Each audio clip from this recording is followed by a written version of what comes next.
In this video, we'll show you how to connect your Google Classrooms to specific Studio sections so that homework that is posted in Google Classroom will automatically be displayed to your students within the Studio Planner without requiring any extra work on your part.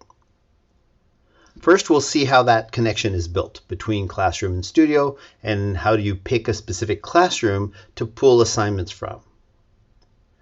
Then we'll see how keywords work. Keywords can be added at the end of titles in Google Classroom so that you can assign a specific icon or workload to that task within Studio. This is used to identify exams, for example. In your browser, start by going to insights.studio.app. Click on Connect, and then pick your connection type. Most probably, you'll want to connect using your Google account, but if you have another type of account, that will work as well. Once you log in with your teacher account, you'll be in the Insights platform. Now, this is similar to what you can see from the Planner platform, but offers quite a few other possibilities as well, and it's required to create the connection. Once you're in Insights, you're going to go to the top right menu. Pick Manage this school. Don't worry, you can't make any changes that would damage anything, but this is necessary to go to the external accounts that you'll find in the left side of the screen. When you click on External Accounts, you'll see the Google Classroom icon in the top right. You have to click on this, and you'll see if you're connected with Google, it'll already have a check mark next to it. If not, please do that. The second step is to authorize the Studio platform to get information from Classroom. Make sure you actually check the boxes here to give authorization. Click Continue. There you go. You're going to see your Google account in the list of accounts. The next step is going to be to create the association. So you'll need to click on this icon here that says View Associations. You'll see all of your Studio sections on the left. Those are the ones that students see. And on the right, you've got a little picker for each one of them. Let's click on the first one here to associate a class to this class here. So I can pick the right class inside a classroom, and you'll see that the link is now connected.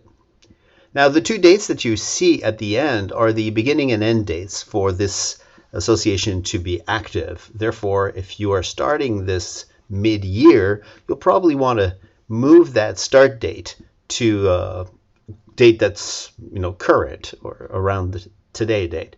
That way, students won't see a whole series of older tasks appear in their Studio Planner.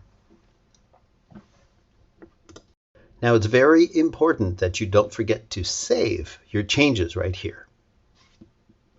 There you go. Now, every 15 minutes or so, tasks will be pulled in from Classroom into this individual section in Studio, and your students will see them. Let's see how this works. So let me start by creating a piece of homework in Classroom, and I'll post it with a due date, and that's important.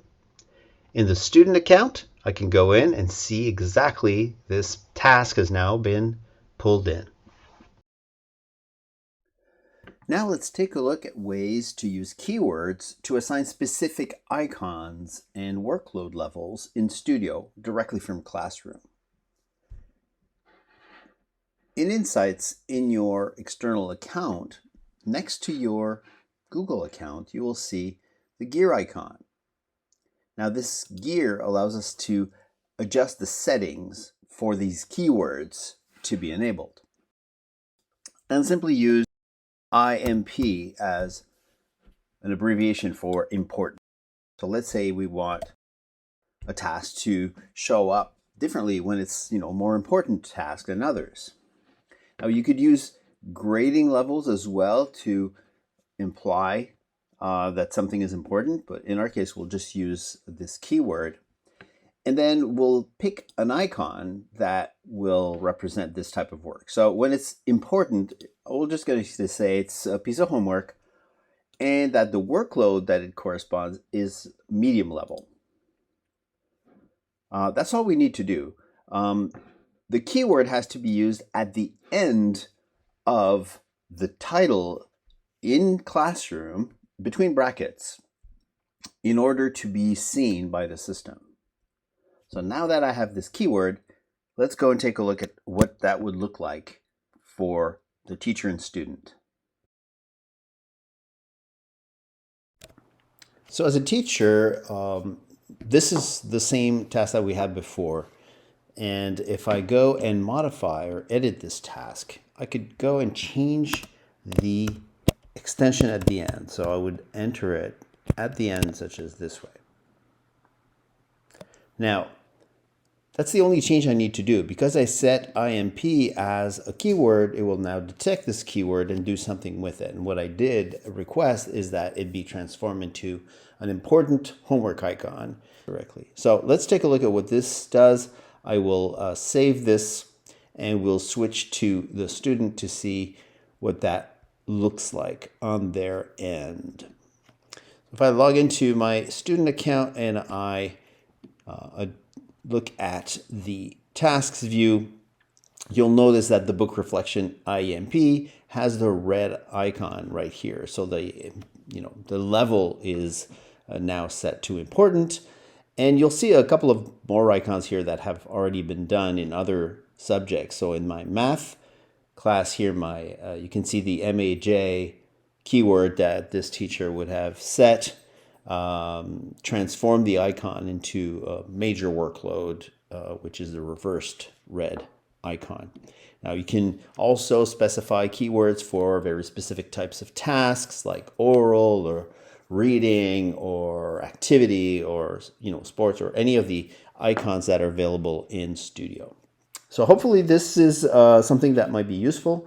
One thing that you might like to know as well is that it is possible to set these keywords at the school level.